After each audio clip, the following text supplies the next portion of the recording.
দুনিয়া টাকার গোলাম নাটকটি 12তম পর্ব কবে আসবে? রিশাদ তো গোলামকে মেরে দিতে পিছুপা হটবে না। তাহলে কি ঘটতে চলেছে দুনিয়া টাকার গোলাম নাটকটিতে? 12 নম্বর পর্বটি কবে আসবে?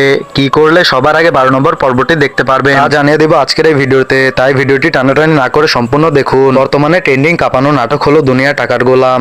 দেখতে দেখতে অনেকগুলো পর্বই পার হয়ে গেল। এই নাটকটির পরিচালক খুব সুন্দরভাবেই নাটকটি উপস্থাপন করেছেন। নাটকটি দেখার জন্য লাখো মানুষ অপেক্ষা করে থাকে। গোলামের তো আগে শত্রু ছিল দাউদ খান, কিন্তু রিশাদ তো সেজাদের সম্পত্তির লোভে পড়ে গিয়েছে। তাই রিশাদের মা ও তার বোন মিলে গোলামের ওপর অত্যাচার করছে।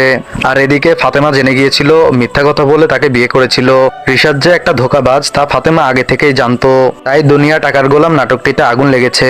রিশাদ চায় গোলামের ক্ষতি করতে। ঋতু তো গোলামকে ভালোবেসে ফেলেছে, কিন্তু ঋতু কখনোই চায় না গোলামের ক্ষতি হোক। আমাদের কি মনে হয় রিশাদ কি গোলামের ক্ষতি করতে পারবে? আর পরবর্তীতে তো ফাতেমা রিশাদকে ডিভোর্স দিয়ে দিবে। তাহলে গোলাম যদি ফাতেমার কাছে চলে যায় তাহলে ঋতুর কি হবে? তাই তোমাদের কি মনে হয় কমেন্টে জানিয়ে দাও। নাটকটির 12 নম্বর পর্ব আসতে চলেছে 2 জুলাই র্যাঙ্কিং এন্টারটেইনমেন্ট চ্যানেলে। 12 নম্বর পর্বটি খুবই ধামাকাদার হতে চলেছে, তাই কেউ মিস দিও না। কে কে 12 নম্বর পর্বটি দেখার জন্য অপেক্ষায় রয়েছে কমেন্টে জানিয়ে দাও। এই ছিল আজকে শেষ আপডেট। দেখা হবে পরবর্তী কোনো ভিডিওতে। আল্লাহ হাফেজ।